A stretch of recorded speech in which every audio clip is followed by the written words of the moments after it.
তাহলে শোনো ঈসা, এটা শুধু ভালোবাসার ব্যাপার না, এটা বিচ্ছেদের ব্যাপার। কেন মুস্তফা আঙ্কেল? কেন না, ভালোবাসার প্রধান অংশই হলো বিচ্ছেদ। বিচ্ছেদের অংশ, যন্ত্রণা, হারানোর বেদনা, এই সব বিচ্ছেদের মধ্যেই থাকে। তীব্র আবেগ এই বিচ্ছেদের মধ্যেই থাকে। আমরা সব সময় দেখবে একত্রিত হতে চাই, একে অপরকে স্পর্শ করতে চাই। বিচ্ছেদ একদম আলাদা ঈসা। ভালোবাসা না, বিচ্ছেদই আমাদেরকে কবিতা লিখতে শেখায়, উপন্যাস লিখতে শেখায়, আমরা ছবি আঁকি, গান লিখি, বিভিন্ন ভাবে আমরা আমাদের নিজেদের যন্ত্রণার কথা বলি। কিন্তু অন্যটা খুব সহজ। হাত ধরি রেস্টুরেন্টে যাই, হাত ধরি সিনেমা দেখতে যাই, হাত ধরি সূর্যাস্ত দেখতে যাই, পাখিদের খাওয়াই, বিড়ালদের আদর করি। তো এতে বিশেষ কিছু আছে? নেই।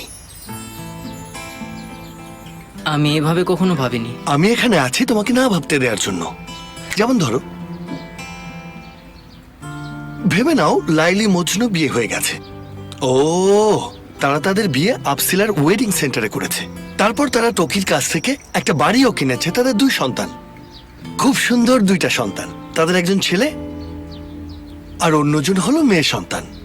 এরপর কি, বাড়িতে বসে টিভিতে প্রোগ্রাম দেখে। মজনুর একঘেয়ে লাগতে শুরু করে। সে রাত পর্যন্ত কফি হাউসে বসে খেলা দেখে, আড্ডা দেয়, বন্ধুদের সাথে সারাক্ষণ কাঠ খেলে। ভালোবাসা কোথায়? ভালোবাসা কোথায়? ভালোবাসা বলো আমাকে, কি হলো ভালোবাসার? ঠিক বলেছেন আঙ্কেল।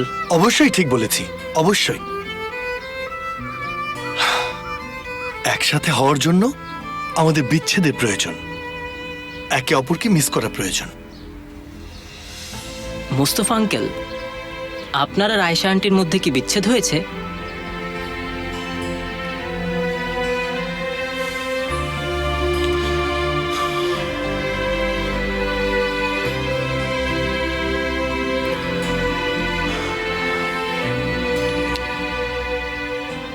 এরকম বিচ্ছেদ যেন কারো মধ্যে না হয় ঈসা। আরে ভুলে যাও এটা, এসব বিচ্ছেদ টিচ্ছেদ বলে কিছুই নেই এখানে। হ্যাঁ, আমাদের ভালোবাসা হয়তো লাইলি মজনুর মতো হবে না, 500 বছর ধরে লোকজন আমাদের ভালোবাসা নিয়ে কথা বলবে না, ঠিক আছে, কিন্তু আয়েশা যেন এখানেই থাকে। বিচ্ছেদ মৃত্যুর চেয়েও ভয়ঙ্কর ঈসা। আমরা ডুবে যাচ্ছি ঈসা, ডুবে যাচ্ছি। ডুববেন না মুস্তফা আঙ্কেল। ডুবে যা মুস্তফা, ডুবে যা। আচ্ছা মুস্তফা আঙ্কেল, অনেক হয়েছে। এখনই ওখানে যাবেন অথবা আয়েশা আন্টিকে নিয়ে আসবেন, যা ইচ্ছে করুন, আই ডোন্ট কেয়ার। আমি এটা কোনোভাবেই মানতে পারছি না। কি হয়েছে? কি করছো চলুন তুমি? চলুন চলুন। কি দাঁড়াও, কি করছো তুমি? মাথা খারাপ হয়েছে তোমার? আরে ঈসা, আমার জুতাটা তো নিতে যান, দাও। যান।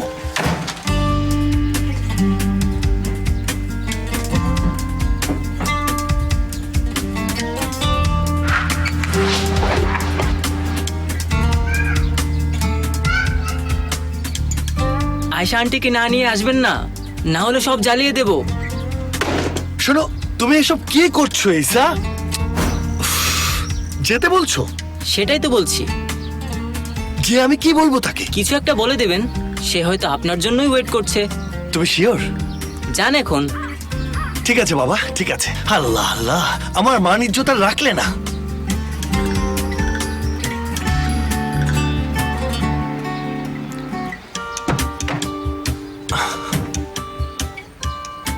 সেমাকে তো আমি ফোনই করলাম না।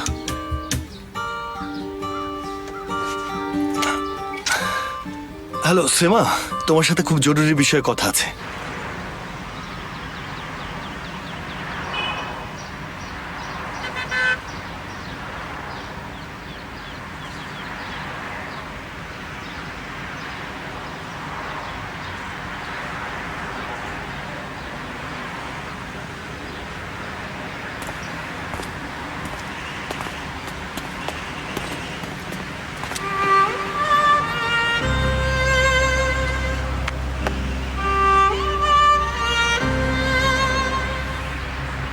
কি ব্যাপার?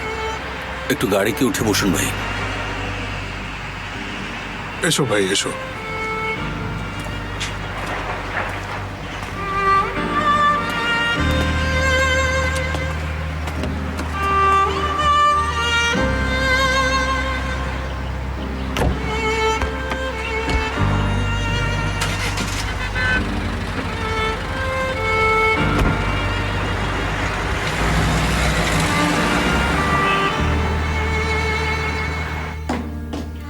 কিছু হয়ে গেছে? ইস, আমাকে যদি আগে বলতে এটা, অনেক খুশি হলাম আমি। চিন্তা করো না, আমি বলবো। কি হয়েছে সেমা? খুশির কোনো সংবাদ আছে? বাবা মুক্তি পাচ্ছেন মিসেস মেলিসা। সত্যি বলছো সেমা? ও আল্লাহকে অনেক ধন্যবাদ। এদিকে সোমরা, আমি অনেক খুশি সেমা। অভিনন্দন আপনাকে। উমরান উমরান উমরান, অভিনন্দন তোমাকে। আমি আসলেই খুব খুশি। আমি সত্যি অনেক খুশি। চলুন মেলিসা, আমরা বের হই। হ্যাঁ ঠিক আছে, আমি আমার কোটটা নিয়ে আসছি। 1 মিনিট তুমি দাঁড়াও। কোথায় যাচ্ছ? কোথায় যাচ্ছ? আমি কি যাব না বলছো? বাবা হয়তো ওনার নাতিকে দেখতে চাইবেন, যাওয়া তো উচিত আমার। সেমা প্লিজ এখনই চলো যাই, নয়তো আমি যে কোনো সময় অসুস্থ হয়ে যাব। হ্যাঁ চলুন যাই। আল্লাহ,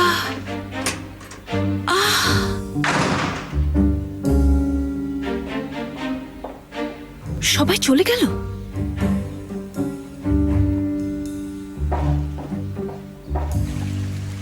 হসপিটাল থেকে যে তোমার সাথে চলে এসেছি মুস্তাফা জেনে গেছে। হ্যাঁ, আমি আসলে লুকোতে পারিনি, কারণ সেখানে আসার জন্য খুব জোর করছিল।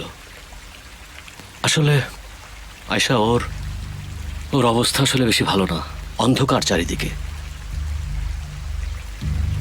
নিশ্চয়ই উভয় সংকটে পড়েছে। যখন এসেছিলে তাহলে ও আমার কাছে আসেনি কেন, বুঝলাম না। আসলে ও আসতে চেয়েছিল, কিন্তু খুব আনইজি ফিল করছিল আয়শা। ও অনেক বড় কনফিউশনে আছে। হোয়াটএভার, তাতে কি যায় আসে? কি বললে তুমি? এটা করবে না আয়শা। সে যদি ওই দরজা দিয়ে ভেতরে আসে আর তোমার হাত ধরে বলে এসো আমার সাথে, কি করবে? এরকম কিছুই হবে না।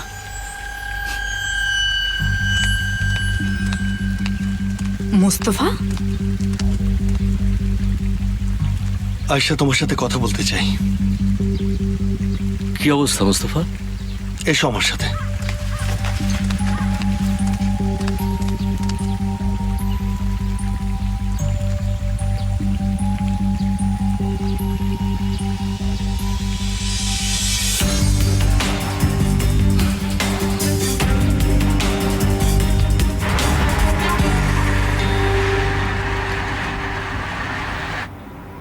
আমাদের দেরি হয়নি তো? না ঠিক আছে, মনে হয় না। গাড়িটা আরেকটু দ্রুত চালানো যায় না? ওনাকে তাহলে তাড়াতাড়ি ধরতে পারবো। এত অস্থির যে।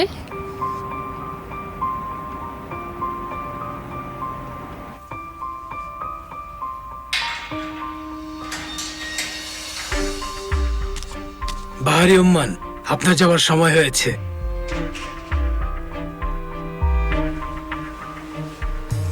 আপনার হাতে চুমু খেতে চাই বাবা। আমাদের জন্য দোয়া করবেন বাবা। আমি চলে যাওয়ার পর সবাই আমার জিনিসগুলো ভাগ করে নিও।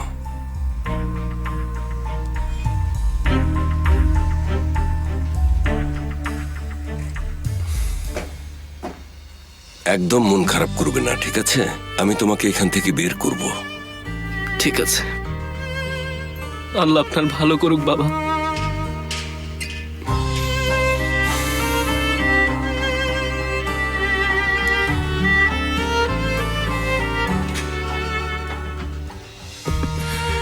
আমি চলে যাওয়ার পর কেউ কিন্তু ওকে টর্চার করবে না।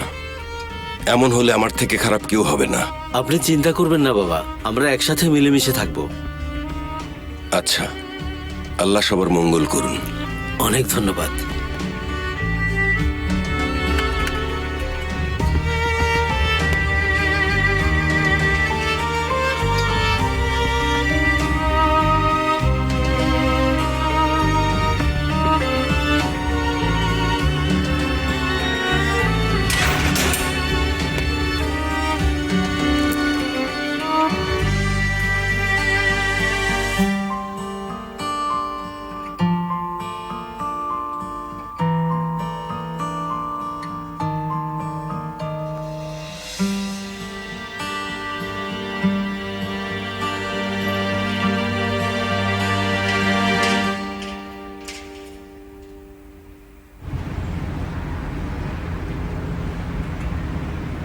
কি হয়েছে বলবে না আমাকে? আপনি আমাদের কষ্ট দিয়েছেন ভাই। কাব্যিক কথা বলার জন্য ডেকেছো আমাকে? ভাই আমি যে একটা আস্ত আহাম্মক, আপনি কি সেটা জানেন? এভাবে বলো না। না না, আসলেই আহাম্মক, খুবই বোকা আর নির্বোধ একটা লোক আমি। আপনি, আমি, আমাদের তাশকাফা, সেফের একসাথে খেতাম, ড্রিঙ্ক করতাম, একসাথে হাসতাম, একসাথে কাঁদতাম। আমি সবসময় স্বপ্ন দেখতাম মরবো একসাথে।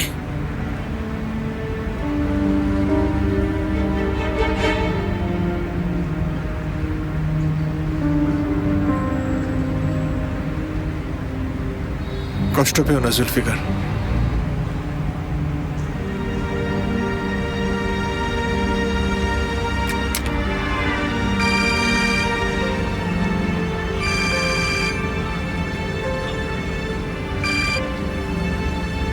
হ্যালো সেমা,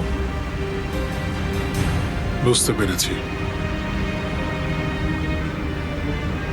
বাবাকে ওরা বাইরে নিয়ে যাচ্ছে। বের করতে পেরেছো বাবাকে? হ্যাঁ, পেরেছি।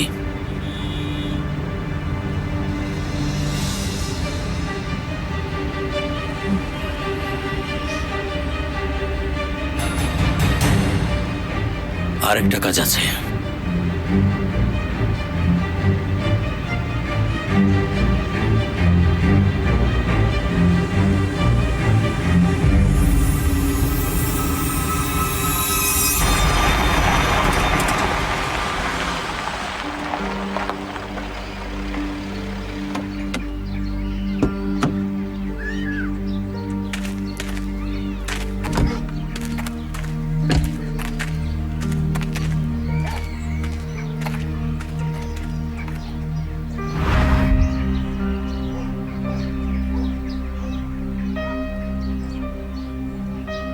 আচ্ছা, ওইটা কি? মনে হয় ওনার ফ্রেন্ড।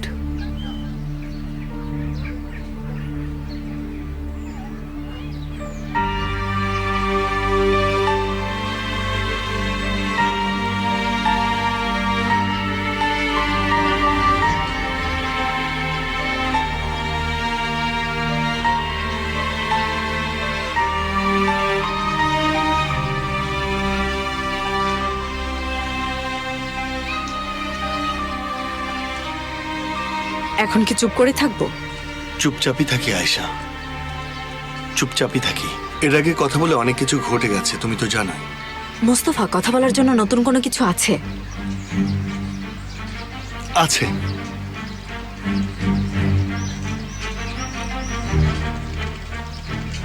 জীবনটা খুব কঠিন আয়েশা, তোমাকে ছাড়া আরো কঠিন। দারুণ বলেছ, ভালো লাগলো, বলতে থাকো। তুমিও যে আমাকে ছাড়া থাকতে পারবে না এটা আমি জানি। এতটা শিওর হয়েও না। এই পৃথিবীতে কিন্তু তোমার মতো আরো অনেকেই আছে, এটা মনে রেখো। ঠিক আছে, মানছি আমি মেসির মতো কেউ না, কিন্তু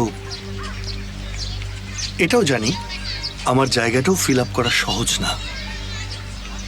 ওকে ফাইন, এবার আসল কথায় আসো মোস্তফা।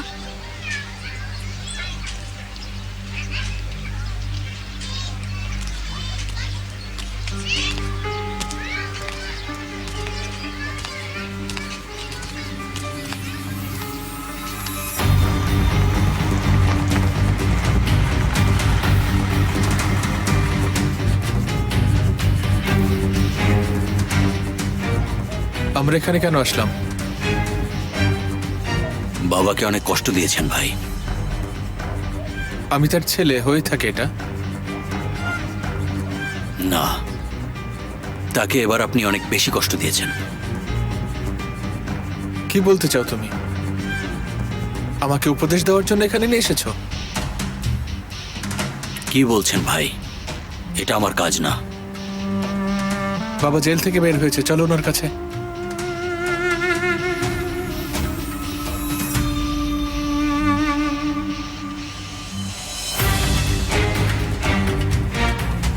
নতুন স্টেডিয়ামটা কি দেখেছেন ভাই? আরে কি বলছো তুমি এসব? ওখানে সাউন্ড ছাদের ভেতরেই থেকে যায়।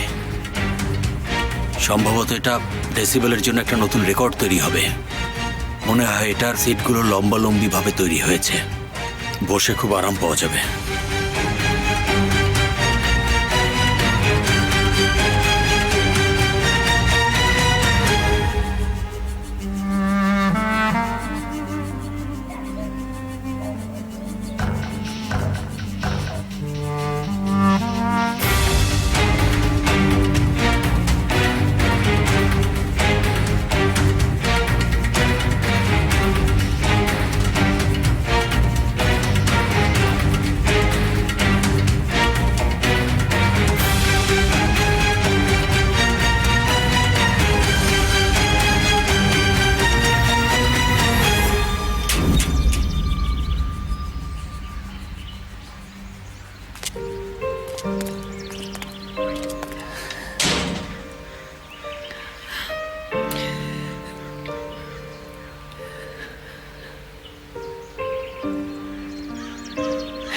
স্বাগতম। ধন্যবাদ, অনেক অনেক ধন্যবাদ।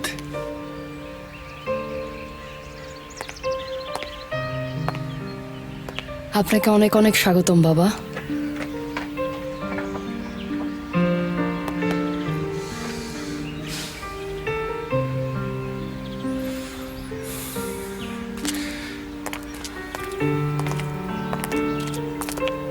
বন্দুকধারীর কি হলো বাবা?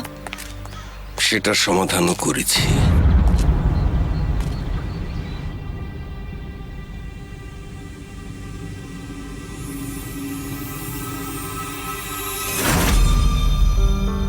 গার্ড কোথায়?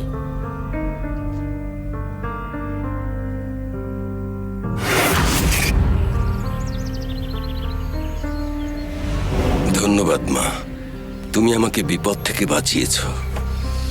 আমি কিছু করিনি বাবা, আসলে মোস্তফা আর সদরুদ্দিনকে ধন্যবাদ জানানো উচিত। সদরুদ্দিনকে? ও কি করেছে? মোস্তফার সাথে এগ্রি করেছে। মোস্তফা সদরুদ্দিনের সাথে কথা বলেছে, সবকিছু তাকে বলেছে। সদরুদ্দিন অবশেষে বুঝতে পেরেছে যে সে আসলে কি করেছে। একবার ভেবে দেখো, আমি যদি সত্যি তোমাকে মারতে চাইতাম তাহলে খুনি ভাড়া করতাম? আমি সোজা বাহারি বাবার কাছে গিয়ে বলতাম আয়েশাকে গুলি খাওয়ানোর জন্য তুমিই দায়ী। এটা করো না মোস্তফা, একদম না। সেমা শুধু থানায় দুটো ফাইল পাঠিয়েছিল বলে তিনি ওর উপর থেকে হাত উঠিয়ে নিয়েছিলেন। তুমি প্রায় আয়েশার প্রাণটাই নিয়ে নিয়েছিলে। তোমার কি মনে হয় তিনি তোমার উপর দয়া করবেন? বলো তিনি কি করতেন? ভালো করে ভেবে দেখো। আমাকে জীবিত রাখবে না।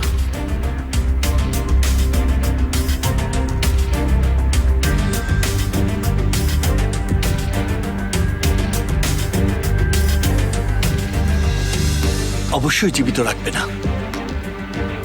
আমি তোমাকে বলছি, আমি তোমাকে সে মেরেই ফেলবে। ওদের জন্য একটা ঘুড়ি ওড়াও আর নিজের চোখে একবার দেখো। ঘুড়ি? বাবাকে যে জেলে পাঠিয়েছে সেই সাক্ষীকে ফৌদ আটকে রেখেছে। কি বলছো তুমি?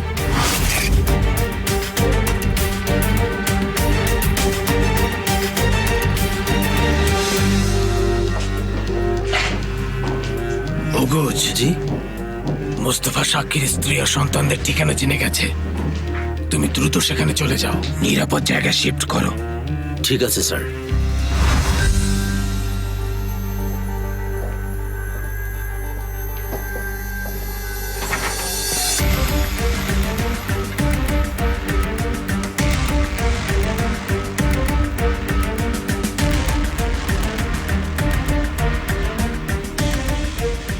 হ্যালো মোস্তফা, ঠিকই বলেছিলে, ওরা একজনকে পাঠাচ্ছে। ঠিক আছে, জুলফিকার আর তাসকাফা ওকে ফলো করছে। ওরা ওই মিথ্যাবাদীকে খুঁজে বের করবে। বদমাশ কোথাকার।